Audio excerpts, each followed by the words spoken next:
പ്രിയപ്പെട്ട പ്രേക്ഷകരെ, ഇന്ന് ഞങ്ങൾക്കേറെ സംതൃപ്തിയുള്ളൊരു ദിവസമാണ്. ഞങ്ങൾ പുറത്തുവിട്ടൊരു വാർത്തയായിരുന്നു പേരൂർക്കടയിലെ വ്യാജ മോഷണാരോപണം. അന്ന് ബിന്ദു റിപ്പോർട്ടറിനോട് പറഞ്ഞു, വ്യക്തമായി തന്നെ പറഞ്ഞു, താൻ നിരപരാധിയാണെന്ന്. അന്ന് ആദ്യമായി ബിന്ദുവിന്റെ ശബ്ദം കേരളത്തെ കേൾപ്പിച്ചത് റിപ്പോർട്ടറാണ്. റിപ്പോർട്ടറിലൂടെ അന്ന് ആദ്യം ബിന്ദു പറഞ്ഞത് ഒന്ന് കേൾക്കാം.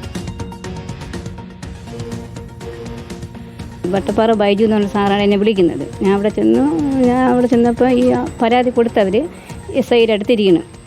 ഞാൻ ചെന്ന് മാഡം, അപ്പോഴേ SI പറഞ്ഞു ഇവരെ മാല കണ്ടില്ലാന്ന്.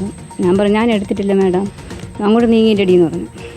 അപ്പം ഇപ്പുറത്ത് കൊണ്ടുവന്ന് എന്നെ ബാഗെല്ലാം പരിശോധിച്ച്, എന്നെ ഫുള്ള് പരിശോധിച്ച്, പിന്നെ ഒരു വനിതാ പോലീസിനെ റൂമിൽ കൊണ്ടുപോയി എന്നെ ഡ്രസ്സെല്ലാം മാറ്റിച്ച് എന്നെ പരിശോധിച്ചിട്ട് ഇത്തിരി ചീത്ത പറഞ്ഞു. അവരെ വണ്ടിയിലാണ് ഇവിടെ എന്നെ കൊണ്ടുപോവുകയും കുറച്ച് നേരം ഇങ്ങനെ ഇരിക്കുമ്പോൾ എന്നെ വീണ്ടും വിളിക്കും ചോദ്യം ചെയ്യാൻ. വീണ്ടും അവിടെ പോലീസിൻ്റെ അടുത്ത് ചെന്നിരുന്ന് മാല കൊടു പിന്നെ നാറ്റിക്കും എന്നൊക്കെ പറഞ്ഞ് ഒത്തിരിയൊക്കെ പറഞ്ഞു. പിന്നെ എൻ്റെ മക്കളെ പറഞ്ഞു. അത് അവർ ആരെയും കൂടെ ഇറങ്ങി അങ്ങ് പൊക്കോളും. പിന്നെ ജയിലിൽ നിന്ന് വിടത്തുമില്ല.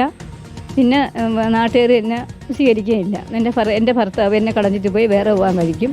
4 പേരും കൂടെ റൂമിൽ കൊണ്ടുപോയിട്ടാണ് അവർ അടിക്കാനൊക്കെ വന്നു. ഭക്ഷണം 1.5 ദിവസം എനിക്ക് തന്നിട്ടില്ല.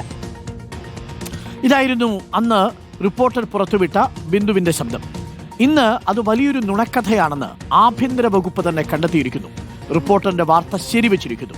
ക്രൈംബ്രാഞ്ച് DVSP വിദ്യാധരൻ മനുഷ്യാവകാശ കമ്മീഷന് സമർപ്പിച്ച റിപ്പോർട്ടിലാണ് ഗുരുതര കണ്ടെത്തലുകളുള്ളത്.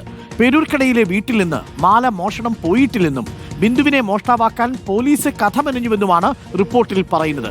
റിപ്പോർട്ടർ എന്താണോ റിപ്പോർട്ട് ചെയ്തത് അത് അക്ഷരം പ്രതി ശരിവച്ചിരിക്കുകയാണ് ക്രൈംബ്രാഞ്ച്. സന്തുന സജു ഉണ്ട് കൂടുതൽ വിവരങ്ങളുമായി. സന്തുന സജു, നമ്മൾ പുറത്തുവിട്ട വാർത്തയ്ക്ക് ഒരു പ്രധാന ഇമ്പാക്റ്റ് ഉണ്ടാവുകയാണ്. ഇതിൽ ഉദ്യോഗസ്ഥർക്കെതിരെ നിശ്ചയമായും നടപടിയുണ്ടാവും. പോലീസ് ചമച്ച കഥയാണിത്, ഒരു കെട്ടുകഥയായിരുന്നു ഇത് എന്നാണ് നമ്മൾ വന്ന് റിപ്പോർട്ട് ചെയ്തത്. അന്ന് ബിന്ദുവിന് നേരിട്ട മാനാപമാനങ്ങൾ കേരളത്തെ അറിയിച്ചതും റിപ്പോർട്ടർ TV ആണ്.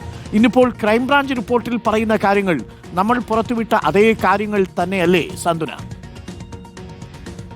ഡോക്ടർ അരുൺ, പേരൂർക്കടയിലെ വ്യാജ മാലമോഷണവുമായി ബന്ധപ്പെട്ട് ഇപ്പോൾ വലിയ കണ്ടെത്തലുകൾ തന്നെയാണ് ക്രൈംബ്രാഞ്ച് നടത്തിയിരിക്കുന്നത്. അതിൽ പ്രധാനമായി ക്രൈംബ്രാഞ്ച് കണ്ടെത്തിയിരിക്കുന്നത് ഈ മാലമോഷണം നടന്നിട്ടില്ല എന്നുള്ള ഒരു കാര്യം തന്നെയാണ്. പേരൂർക്കടയിലുള്ള യോമന ഡാനിയൽ എന്ന പരാതിക്കാരിയുടെ വീട്ടിൽ നിന്നും മാലമോഷണം പോയിട്ടില്ല എന്നുള്ളതാണ്. ഇവർ കട്ടിലിനടിയിൽ വെച്ചു, അവിടെ കാണുന്നില്ല എന്നായിരുന്നു ഇവരുടെ ഒരു പരാതി. എന്നാൽ അത് കട്ടിലിനടിയിലല്ലായിരുന്നു, ഇവർ വെച്ചത് സോഫയുടെ അടിയിലായിരുന്നു. പിന്നീട് അത് അവർ തന്നെ കണ്ടെത്തുകയും ചെയ്തിട്ടുണ്ട്.